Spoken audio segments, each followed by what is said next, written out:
Hoje eu vou trazer aqui a você à baila um assunto que você queria. Eu recebo essa pergunta: milênio. O que é o milênio? Deixe-me te explicar. Bom, a palavra em si significa 1000 anos. O milênio, gente, é um período de tempo em que Jesus vai voltar e vai reinar na terra, em Jerusalém, por 1000 anos. Deixe-me te explicar. Milênio não é um assunto chato, é o mais difícil da escatologia. Então, antes de entrar o assunto do milênio, deixa eu te explicar como funciona a ordem. A ordem é a seguinte: vamos começar como se fosse hoje. Jesus arrebata a igreja, é a primeira ordem. A igreja sai da terra. A Bíblia diz: ao ouvir o som da trombeta, o ressoar a trombeta de Deus, 1 de Paulo aos Tessalonicenses, capítulo 4, no versículo 16, os mortos em Cristo ressuscitam primeiro. Depois nós, os que estivermos vivos aqui na terra, no exato momento do arrebatamento, quem estiver vivo, ele sobe para a nuvem depois que os mortos ressuscitam. É assim, ó. Quem morreu em Cristo, quando Miguel soar a trombeta, os corpos são arrancados da terra, ressuscitam e ficam nas nuvens esperando os vivos. Depois que os mortos ressuscitam, nós, os vivos, nos encontramos com eles nos ares. Aí mortos, ex-mortos, né?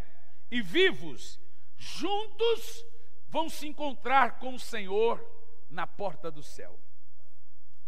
Aí, no exato dia que a igreja é arrebatada, começa no mesmo momento na terra 7 anos de um período chamado tribulação.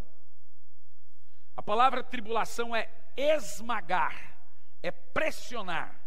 A tribulação é um período de 7 anos, e nós vamos pregar isso aqui, que vai recair sobre o mundo para pôr à prova os habitantes da terra.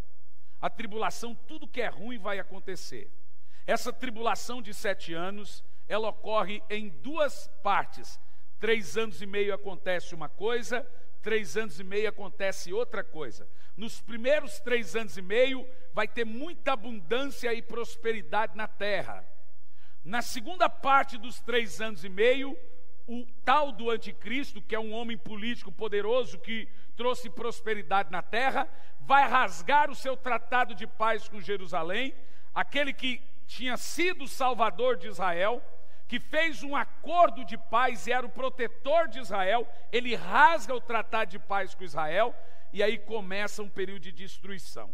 A Bíblia diz: quando disserem paz, paz e segurança, vai vir a pior destruição sobre a terra. É assim que se divide os 7 anos. Veja, enquanto aqui na terra tiver 7 anos de tribulação, a igreja do Senhor Jesus é o termo que se dá para aqueles que se converteram, que se batizaram, que participam da ceia, porque só é a igreja quem participa da ceia. A Bíblia diz que é quem participa do corpo que se torna discípulo. Por isso que crente não fica sem tomar da ceia, porque aí você participa do corpo. Veja, essa igreja está no céu por 7 anos. Ela não está indo para lá para morar. Durante os 7 anos que a igreja está no céu, ela está sendo julgada, não para ir para o inferno. Ela está sendo julgada para receber galardões, recompensas e também perdas, punições. A igreja julgada lá no céu, pelas obras que ela praticou aqui na terra, ela se assenta, Jesus se assenta no trono e agora julga essa igreja por tudo que ela fez de bom ou de ruim. Se ela for achada de uma maneira bacana, ela recebe muitas recompensas. Se ela for achada em falta, ela perde as recompensas. E aonde elas vão usar essas recompensas? É aqui que você precisa entender. Depois de 7 anos, a igreja volta com Jesus na terra, porque Israel está sitiado pelas nações da terra, quase fugindo do mapa. A igreja volta junto com Cristo para defender Israel. Começa uma guerra chamada Guerra de Gog e Magog, que é num vale em Israel chamado Vale de Megido. E ali todas as nações da terra estarão reunidas contra Israel, a nação de Deus. E a igreja, junto com Cristo, volta. Quando Israel estiver no seu último suspiro, a igreja volta para dar bicudão na cara do Satanás e entrar nessa guerra. A história é empolgante. Depois que a igreja volta e vence a guerra, e Jesus mata o anticristo com o sopro do seu nariz, ele faz assim, ó, nem é escarrado, é um soprinho assim, ó, e o anticristo derrete. E também o falso profeta, e nós vencemos essa guerra, a terça parte da população da terra já morreu durante a tribulação. Ali, depois da guerra do Gog e Magog, no Vale de Megido, vai começar o milênio. Jesus se assenta em Jerusalém, e a partir de Jerusalém, ele vai ser o único governador da terra. Veja que o anticristo vem antes para tentar imitar Jesus sendo um governo único. Mas o governo único, com moeda única, com justiça, é o de Cristo, durante o milênio. Vai ser um mundo como hoje, só que nós estaremos com Cristo em Jerusalém. Nós iremos reinar com Ele e reinar nas nações. Tem gente que vai governar 10 cidades, tem gente que vai governar 20 cidades, tem gente que vai ser governo de 30, tem gente que vai ter rua com o seu nome, tem gente que vai ser gari, tem gente que não vai ser nada. São 1000 anos em que a igreja vai estar purificando a terra junto com Cristo. As pessoas que entrarem nesse milênio, mesmo não sendo crentes, tem gente que não vai morrer. Ele vai entrar por 1000 anos. Preste atenção. Portanto, tem gente que vai morrer com esses, né? Com 800 anos, 900 anos. O leão não vai ser mais feroz, a cobra não vai ter mais veneno, o cordeiro vai brincar com o leão, o Satanás, o demônio, o corintiano, ele é preso por 1000 anos. Durante 1000 anos ele será preso.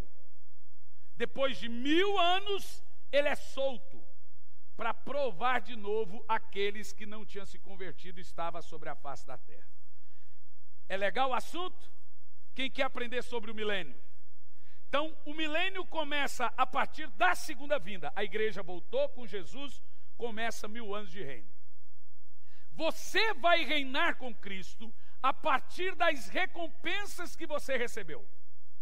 É isso que você vai aprender hoje. Apocalipse capítulo 15, no versículo 11. A mensagem de terça que vem, eu quero ganhar aqui pelo menos umas 40 almas. E eu conto com você. Vamos lá, Apocalipse 15, versículo 11. Que obra do inimigo é essa? Na minha Bíblia. Vamos ler a partir do versículo 1. Apocalipse 15, versículo 1. Que 11? Não tem 11 aqui não, rapaz. Presta atenção. Vi no céu outro sinal, grande e maravilhoso, 7 anjos com as 7 últimas pragas, pois elas se completaram a ira de Deus. Continua. Vi algo semelhante a um mar de vidro misturado com fogo, e de pé junto ao mar, os que tinham vencido a besta e a sua imagem e o número do seu nome. Eles seguravam harpas que haviam sido dadas por Deus. Isso agora é depois de 7 anos de tribulação, ok? Venceram a besta. É no final, terminou a tribulação. Verso 3. E cantava o cântico de Moisés, o servo de Deus, e o cântico do Cordeiro. Grandes e maravilhosas são as suas obras, Senhor Deus Todo-Poderoso. João Alexandre cantava assim, ó. Grandes são as suas obras, Senhor Deus Todo-Poderoso, justo e verdadeiro são seus juízos. Ó Rei das nações, quem não te temerá? Sejam glorificado seu nome. Legal, só para os velhos. Vamos lá. Eu sou novo, gente, mas eu nunca fui nada, ex-nada na minha vida. Então diz assim, ó, eles cantando o cântico de Moisés: pois tu somente és santo, todas as nações virão à tua presença e te adorarão, pois os teus atos de justiça se tornaram manifestos. Veja, terminou o Gog e Magog, a igreja ganhou a guerra, agora a igreja triunfou, ela entra para os 1000 anos de reino, ela entra para reinar com Cristo. E agora ele está cantando esse cântico maravilhoso. Verso 5. Depois disso olhei, e vi que se abriu o céu e o santuário, e o tabernáculo da aliança. Continua. Saíram do santuário os 7 anjos com 7 pragas. Eles estavam vestidos de linho fino e resplandecente, e tinham cinturões de ouro ao redor do peito. Em um dos 4 seres viventes, deu aos 7 anjos 7 taças de ouro, cheias da ira de Deus, que vive para todo sempre. Pode continuar. O santuário ficou cheio de fumaça da glória de Deus, do seu poder, e ninguém podia entrar no santuário enquanto não se completasse as 7 pragas dos 7 anjos. Veja que isso aqui é muito interessante você entender. Quando Deus disse para Moisés construir o santuário no deserto, Deus falou: Moisés, construa o santuário igualzinho ao que tem no céu, até as medidas. A Bíblia diz que Moisés construiu o santuário no deserto igualzinho ao que está no céu. Esse que desce do céu é igualzinho o de Moisés, só que é o original.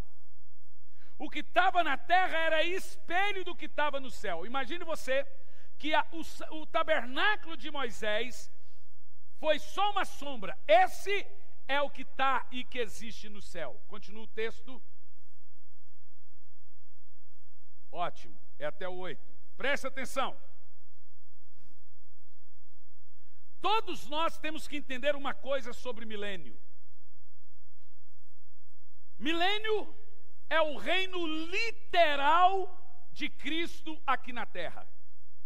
Tem igrejas que acreditam que milênio não é literal. Eles dizem que nós já estamos numa espécie de milênio. Que coisa linda. O diabo está preso, eles falam. Rapaz, se o diabo estivesse solto, então. Eles falam que o diabo está preso. O mundo só sofre a influência dele. Ria égua, moleque, que bicho, hein? Há muita gente que não crê na manifestação e na existência do milênio. Milênio é um reino, um período de 1000 anos, literal, em que Jesus vai governar a terra, pisando e morando e residindo em Jerusalém. E nós, os salvos da igreja, estaremos com ele. Para você entender o milênio, você precisa separar salvação e recompensa. Diga: salvação e recompensa. Veja bem, a salvação é pela graça. Reinar com Cristo no milênio é pelas obras. Eu vou dizer de novo: nem todo crente será recompensado, mas provavelmente todo aquele que creu em Jesus e seguiu a palavra verdadeira será salvo. Nem todo aquele que chegou no céu vai receber a recompensa no milênio. Preste atenção. Tudo no reino que é o milênio é por esforço. Você já leu isso na Bíblia? Desde o tempo dos profetas, o reino de Deus é conquistado por esforço e violência. Existe uma diferença entre reino de Deus e reino dos céus. Reino dos céus é onde Deus está. Reino de Deus é o que vai vir para a terra.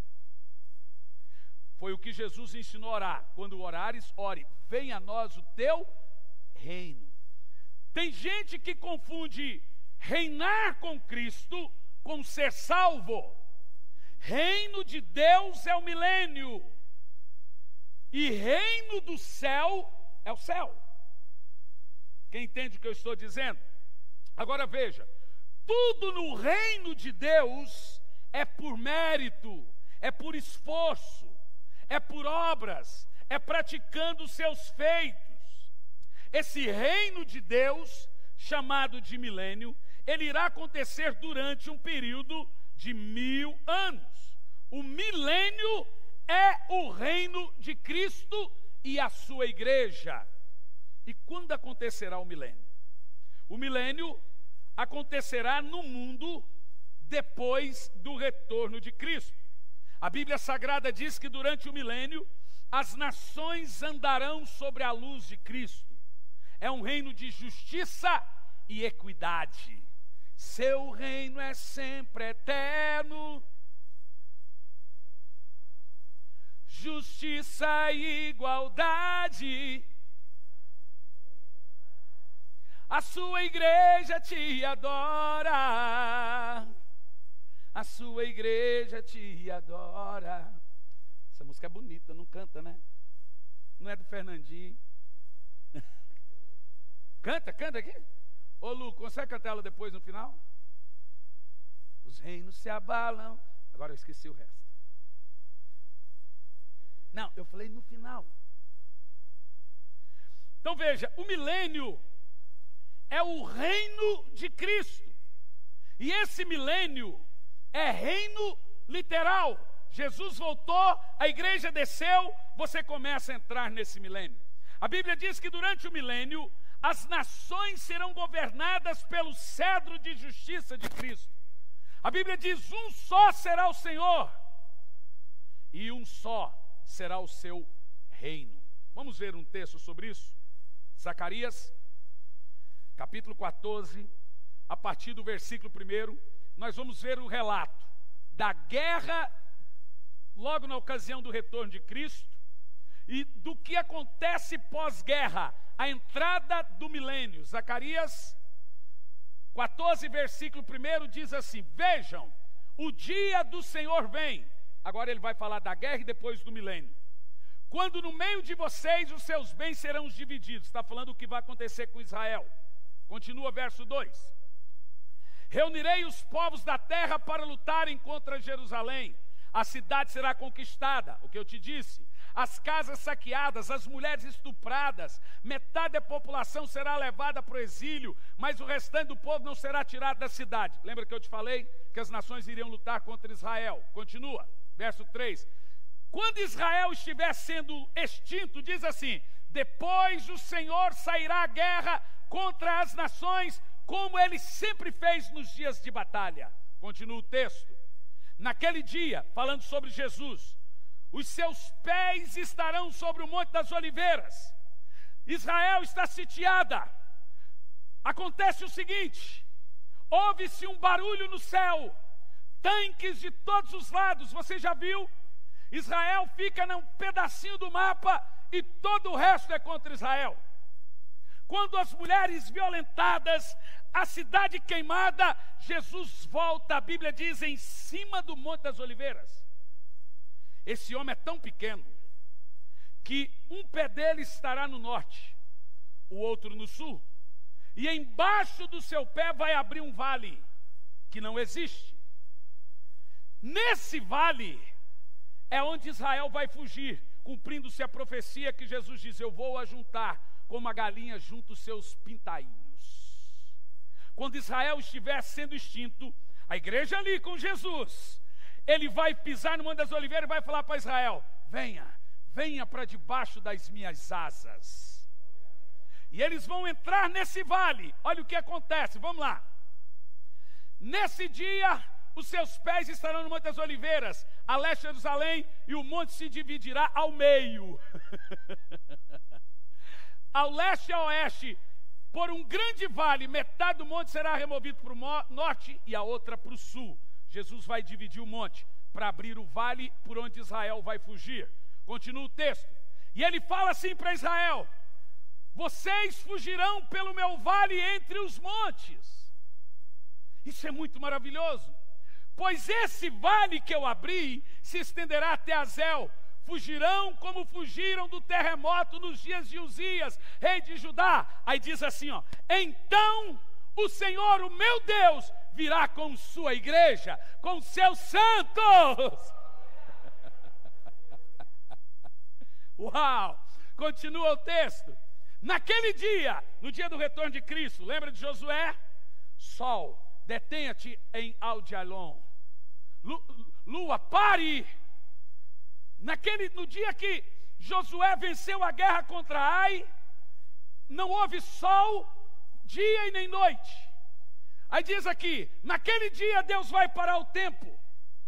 Não haverá calor, não haverá frio, não haverá estação. Continua. Será um dia único, no qual não haverá separação entre dia e noite. Será um crepúsculo. Continua. Porque quando chegar a noite estará claro. Um dia que o Senhor conhece, nem você conhece. Continua. Naquele dia as águas correntes fluirão de Jerusalém, metade delas para o mar do leste, metade para o mar do oeste. Isso acontecerá tanto verão quanto inverno. Não haverá estação. Eu estou falando para você o relato do retorno de Cristo e a igreja voltando com ele na guerra do Gog e Magog. Quem vai subir com Cristo? Então você volta com ele. Continua o texto. O Senhor, agora entra o milênio. O Senhor será rei de toda a terra. Leia isso em voz alta, vai lá. Mais alto. Agora olha que texto poderoso. Bem alto, vai lá. Naquele dia haverá um só Senhor, e o seu nome será o único nome. Mas continua o texto. Vá. A terra toda, de Geba até Rimon, ao sul de Jerusalém, será semelhante a Rabá. Mas Jerusalém será restabelecida e permanecerá em seu lugar. Você percebeu que a briga toda é por Jerusalém. O mundo briga por Jerusalém, um pedacinho de chão, e Jerusalém é de Cristo. Quem está entendendo? Nunca Israel sai do noticiário, porque Israel é o relógio de Deus. Tudo que acontece em Israel, Deus anuncia as suas profecias através de Israel. Você precisa ficar atento com tudo que acontece em Israel, porque ela é o centro da profecia. E continua.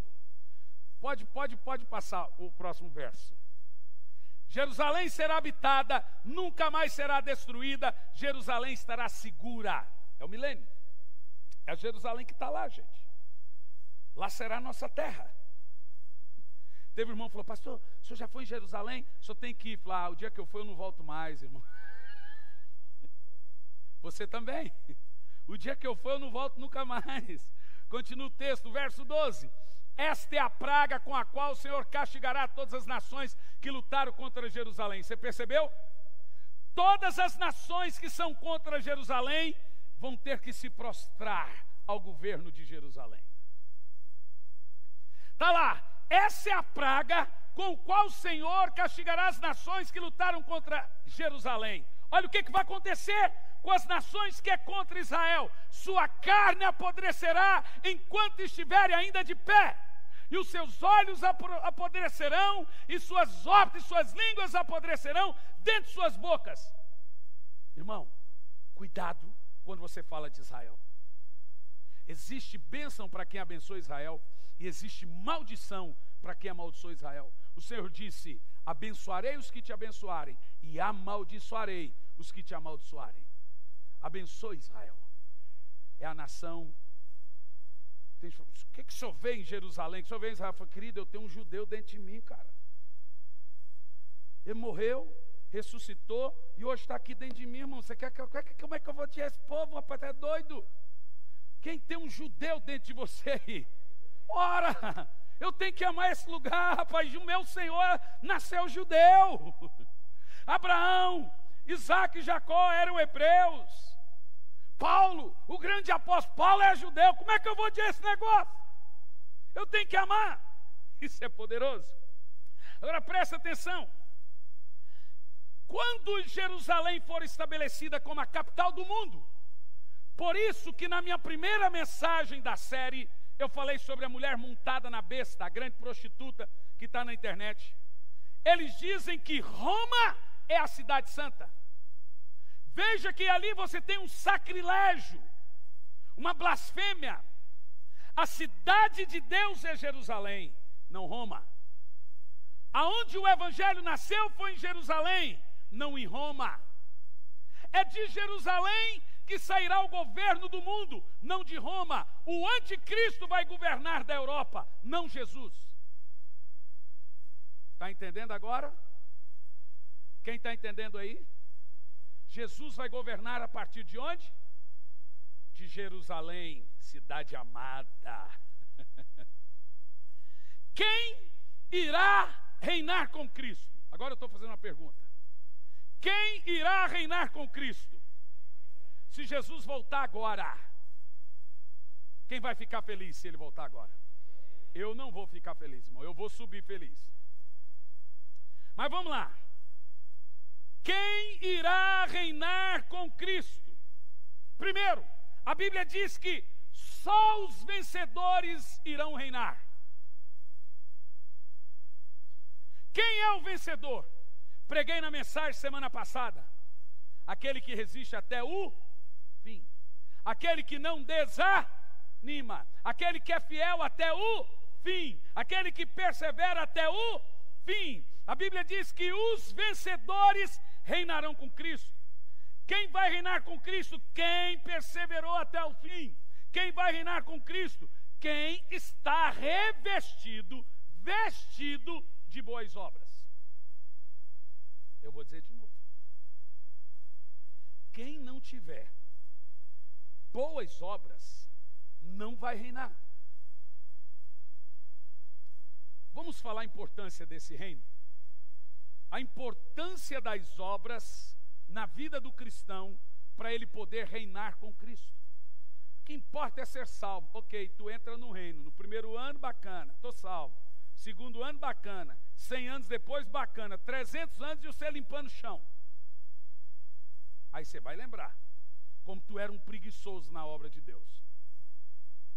Vamos ver? Romanos capítulo 14, no versículo 10.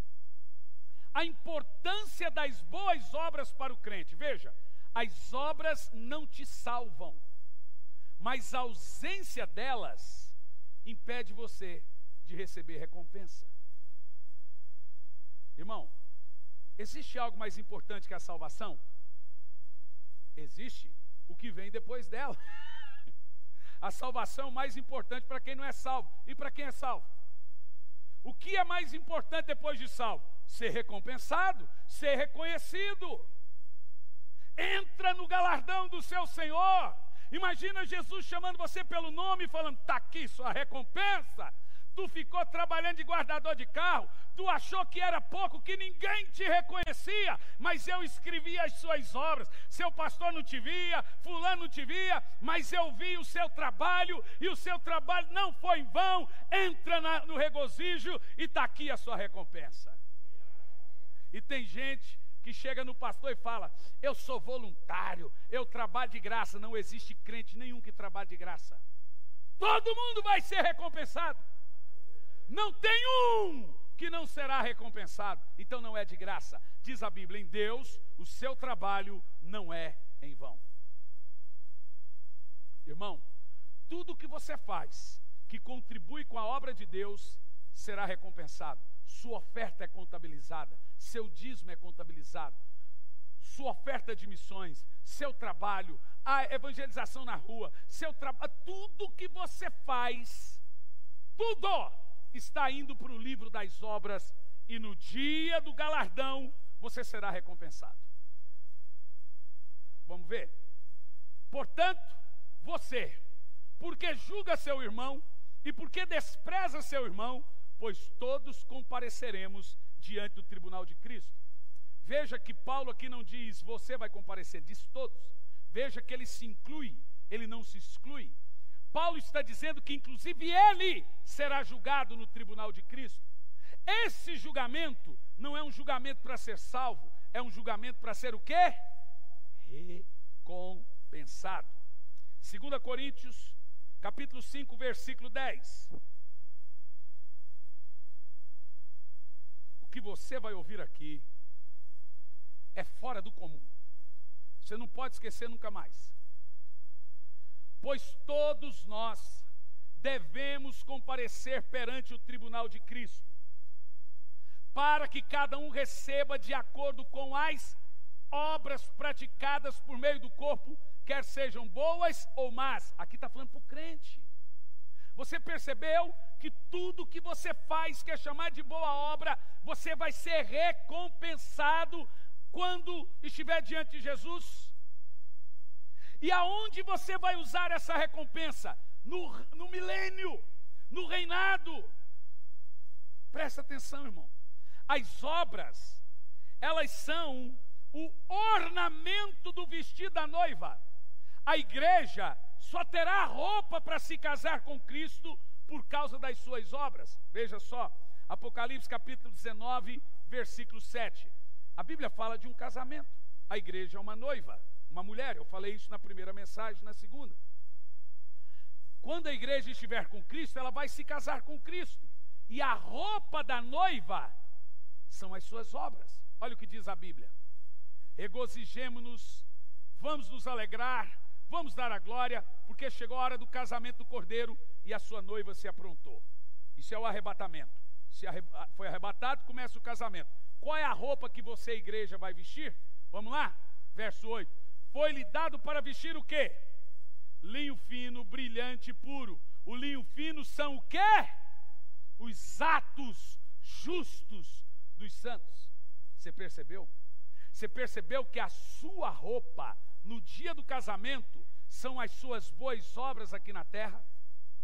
As suas boas obras constroem as suas joias e a sua roupa para o casamento. Diga comigo, isso é sério. Mas vai lá, você ficou preocupado, né? Está preocupado? É, né? Percebi. As obras, irmãos, é a veste da igreja. Nós seremos, escuta que coisa poderosa, lá no milênio, nós seremos reconhecidos pelas nossas obras. Nossos nomes é pelas nossas obras. Nossas roupas é pelas nossas obras. Lá vai o fulano do feito tal. Lá vai o ciclano que foi mártire. Lá vai o Beltrano que foi apóstolo. Lá vai o outro que cuidou dos pobres. Não tem trabalho indigno no reino de Deus. Ninguém é maior ou menor. Deus não vai cobrar de você aquilo que eu deveria fazer. Por exemplo, vou te dar um exemplo. Se lá na minha história está que eu tenho que ganhar 1 milhão de almas para Jesus, e você uma, se eu ganhar 900 e você uma, você é recompensado e eu não. Se lá está escrito, querido irmão, você vai ser diácono até Jesus voltar, e você vai ser o Billy Graham. O galardão do Billy Graham é do mesmo tamanho do galardão do diácono. A diferença é a obediência. Se o diácono não obedecer, como diácono, e se o Billy Graham não obedecer, é só essa a diferença. Ninguém vai receber mais recompensa e menos recompensa. Todos serão recompensados pela missão que lhe foi dada. Quem está entendendo aí? As obras, elas estão completamente ligadas ao estilo de vida que eu vou viver no reino de Cristo. A minha posição, como eu estarei nesse reino, como eu vou viver nesse reino. As obras, elas não te salvam, mas elas te recompensam. E as más obras fazem você perder a recompensa. Quem quer aprender? Então agora vai a pergunta. Eu estou no milênio agora. Como eu serei reconhecido nesse milênio perante milhões e milhões e milhões, põe milhões de pessoas? Como eu serei reconhecido nesse milênio? As recompensas no milênio são chamadas de galardões, presentes. Veja bem, cada um será reconhecido no milênio pelas coroas que ganhamos ao longo da nossa vida cristã. O crente, no milênio, vai andar com uma coroa. E a coroa que diz o que ele fez aqui na terra. Olha que coisa poderosa. Cada boa obra nossa, vamos acumulando coroas, com as quais seremos reconhecidos no reino de Cristo. Ao todo, são 5 coroas.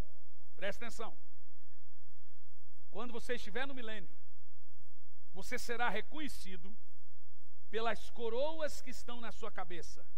E são as coroas que dizem o que você fez. Quando a pessoa olhar para a sua coroa, fala: não, então você foi isso? Não, não, que coisa. Quem quer aprender as coroas aqui? Eu quero, mas eu estou pensando em dar uma esticada. Vi que você está tão curioso. Acho que vou continuar a terça que vem. Vamos lá, vou falar das 5 coroas. A Bíblia fala de 5 coroas, e essas coroas é o seu ornamento. Você será reconhecido no milênio pela coroa que está na sua cabeça. Então, quando passar aquele camaradinha lá chamado Paulo com coroa, você fala: gente, lá vai o cara. Apocalipse capítulo 2, versículo 10. Primeira coroa, coroa da vida. Para quem é a coroa da vida? Falei dela terça passada. Apocalipse 2 e 10. Você vai ver gente lá no milênio com uma coroa chamada coroa da vida. Para quem que é a coroa da vida? Se for na tela, vamos saber.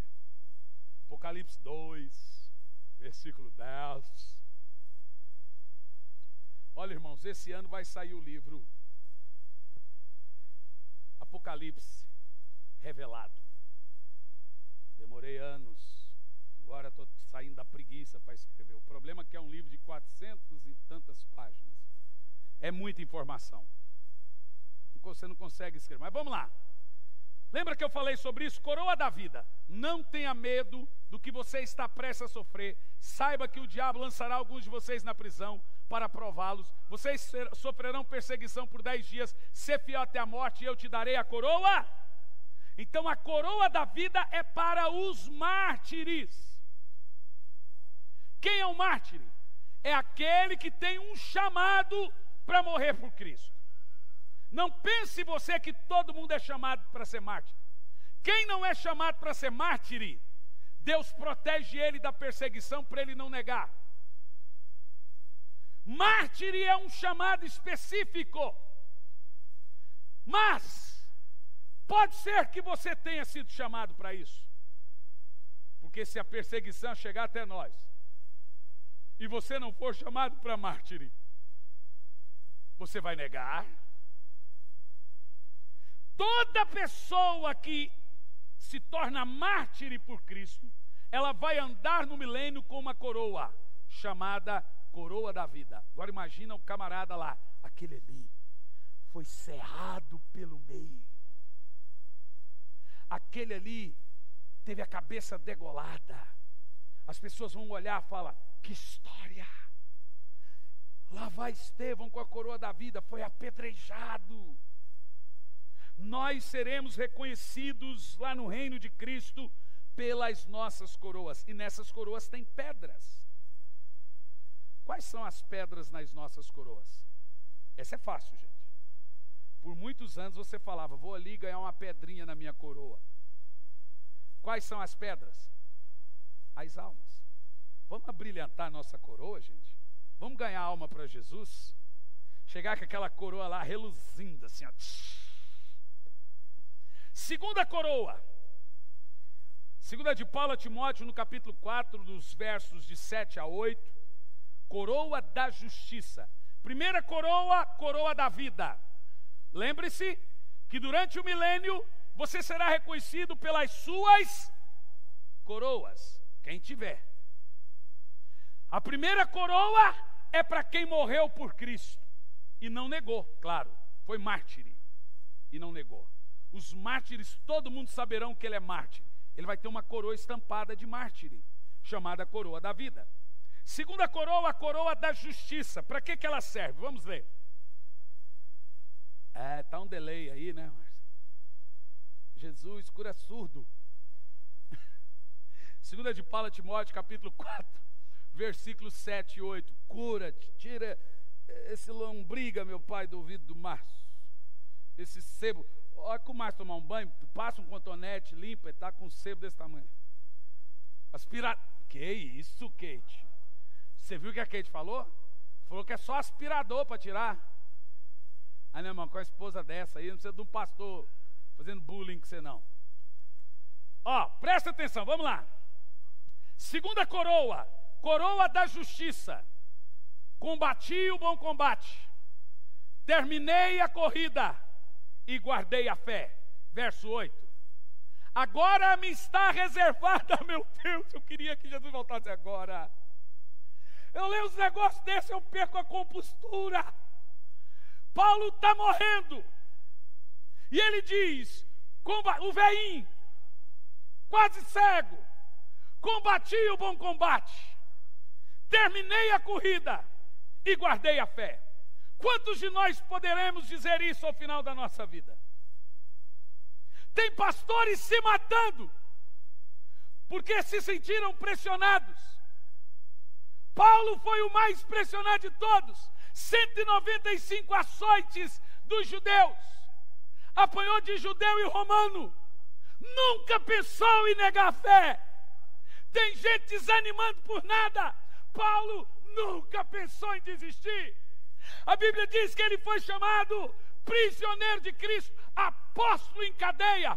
Paulo preso, de dentro da cadeia, ele ganhou 14 mil soldados romanos para Cristo. O cara preso, todo mundo que falava com ele aceitava Jesus chorando. Meu Deus, eu sou o cocô do cavalo do bandido.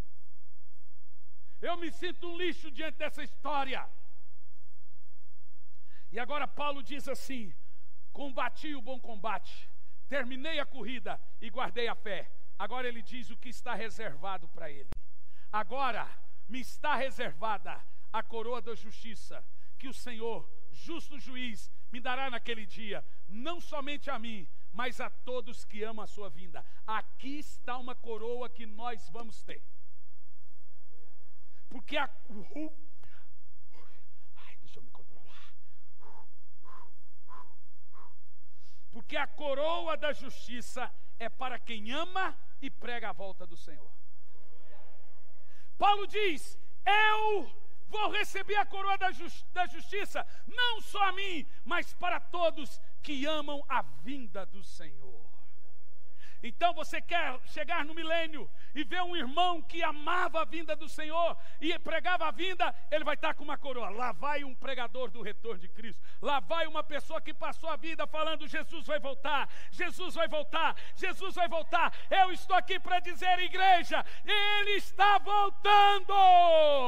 Ele está vindo para levar a sua amada igreja. Quem ama a vinda do Senhor, aplauda, dê brado de júbilo, dê brado de aleluia.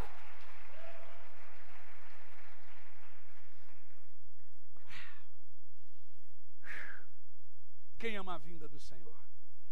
Então essa coroa você vai ter. A primeira eu já tenho dúvida, não sei se eu vou ter, não sei se eu vou morrer por causa de Cristo. Nunca não levei nenhum tapa. Ninguém nunca cuspiu na minha cara. Eu também não deixei. Um dia eu estava pregando na Turquia. O camarada veio correndo, eu saí correndo. Falei: Senhor, essa eu corro. Na próxima talvez eu levo um tapa. Mas agora não senti de apanhar ainda não. Eu, vou apanhar para quê ainda também, se eu posso correr? A gente apanha se não tiver jeito, né? A gente corre. Ai, ai. Terceira coroa. Lembre-se que nós seremos reconhecidos no milênio pelas nossas coroas. Não é a coroa sua mulher, não.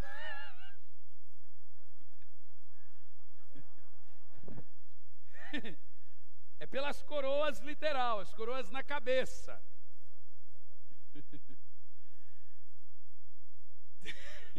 Lá vai o Toninho, esposo da Josi. Não é assim não, viu, Toninho? Olha o Peterson, esposo da coroa dele lá, a Rosinha. Não é por causa da sua coroa, né? A coroa é da cabeça. Vamos lá. Ai, ai. De verdade, irmãos, todo ano, eu leio a Bíblia toda, todo ano. Já teve vezes por ano que eu li 3 vezes. Todo ano eu leio numa versão diferente. E tem hora que eu tenho que parar, eu estou dentro do avião, eu tenho que parar, eu fico emocionado. Parece que eu estou lendo tudo de novo. Eu me sinto dentro daquele negócio. Os irmãos me perdoem que eu fico fora de mim. Terceira coroa. 1 de Pedro, capítulo 1, dos versos de 1 a 4. Primeira coroa é a coroa. Só quem está vivo aí. Primeira coroa é a coroa da vida. É para os mártires. Segunda coroa é a coroa de justiça. É para os que amam o retorno de Cristo. Lembre-se, você vai desfilar em Jerusalém, vai governar as nações com uma coroa na cabeça. E essa coroa vai fazer as pessoas que são governadas por você saberem o que você foi no reino de Deus aqui. Fala para mim se isso não é empolgante. Sai, demônio, que obra espírito das trevas. Fica assustando a gente. O diabo tem hora que fica endemoniado, gente. Terceira coroa, vai lá. Pedro, apóstolo de Jesus Cristo, aos eleitos de Deus, peregrinos dispersos no Ponto, na Galácia, na Capadócia, na província da Ásia e na Ritínia. Pedro está escrevendo para essa turma. Próximo verso. Escolhidos de acordo com o pré-conhecimento de Deus Pai, pela obra santificadora do Espírito, para obediência a Jesus Cristo e aspersão do seu sangue. Graça e paz lhe sejam multiplicadas. Veja que a graça ela pode ser aumentada. Próximo verso. Bendito seja o Deus e Pai de nosso Senhor Jesus Cristo, conforme a sua grande misericórdia. Ele nos regenerou para uma viva esperança por meio da ressurreição de Jesus Cristo dentre os mortos. Verso 4. Para uma herança que jamais poderá perecer, macular, se perder o seu valor, herança guardada para vocês. Tem uma outra versão que fala de coroa incorruptível. Bom, a coroa da qual Pedro está falando, que nessa versão não cita o termo coroa, na outra versão fala coroa de glória. Qual versão que está aí a coroa de glória? Por favor, acha para mim para ler aqui. É importante ler. 1 de Pedro 1, dos versos de 1 a 4. Vamos ler o verso 5. E que mediante a fé são protegidos pelo amor de Deus até chegar à salvação prestes a ser revelada no último tempo. Mas vamos lá enquanto a gente acha a versão. A versão. Coroa de glória. O que é a coroa de glória?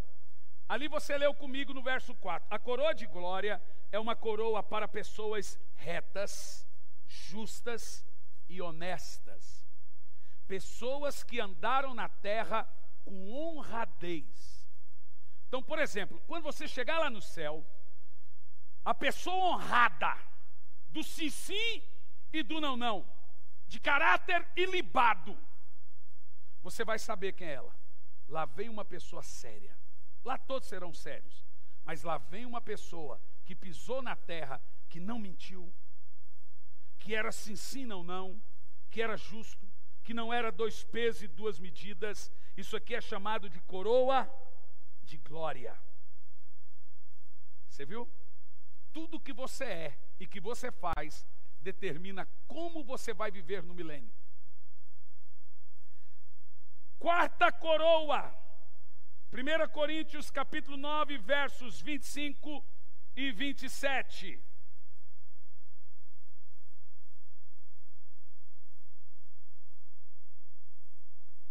Quarta coroa.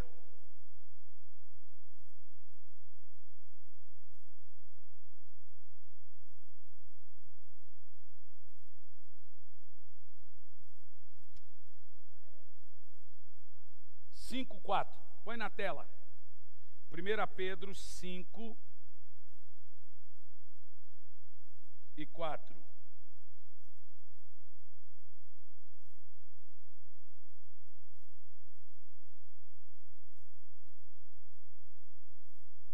Ainda na coroa 3.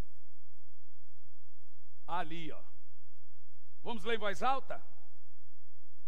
Vai lá, leiam todos.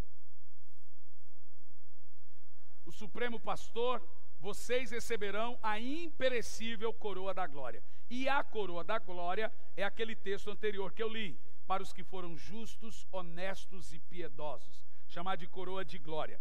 Então nós temos 5 coroas. Qual é a primeira coroa?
A coroa da vida é para quem?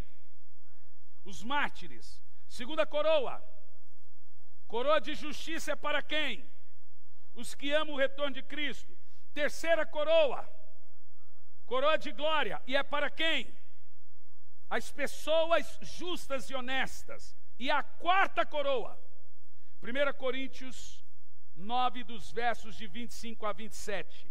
Lembre-se, você vai andar no milênio com uma coroa. Essa coroa é a sua obra na terra. E quem não tiver obra? Ele será um anônimo. Mais ou menos isso. Vamos lá? Presta atenção. Todos os que competem nos jogos se submetem a um treinamento rigoroso para obter uma coroa que logo perece. Eu falei da coroa de louros no culto passado. Mas nós o fazemos para recebermos uma coroa eterna, uma coroa incorruptível, uma coroa que dura para sempre. Continua o texto.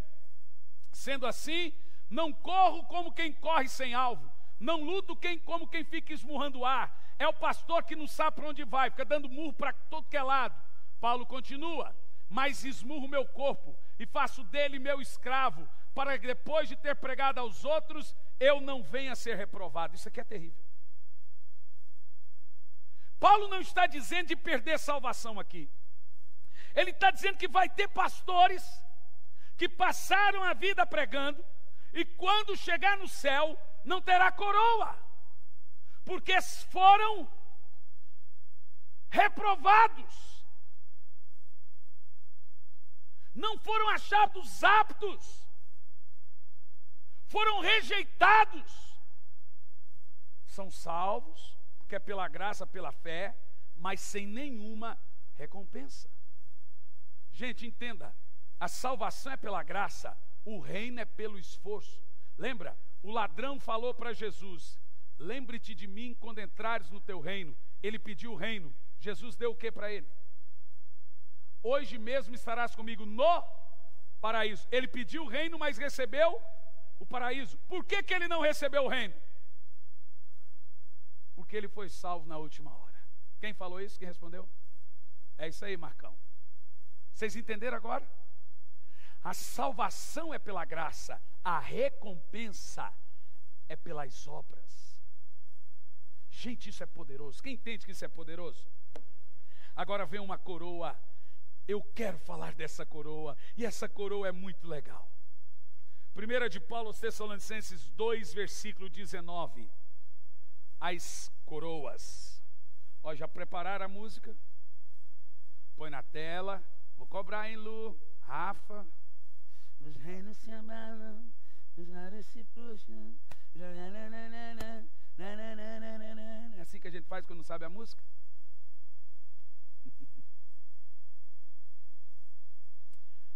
A quinta coroa, olha para mim, é a coroa de alegria. Gente, você quer ver um cristão triste? Ele está sem essa coroa. Olha que coroa é essa.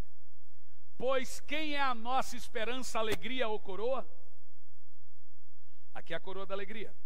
Quem é a nossa esperança, alegria ou coroa em quem nos gloriamos perante o Senhor Jesus na sua vinda? Não são vocês a nossa coroa? Pode continuar. Pode ir. De fato, vocês são a nossa glória e a nossa alegria.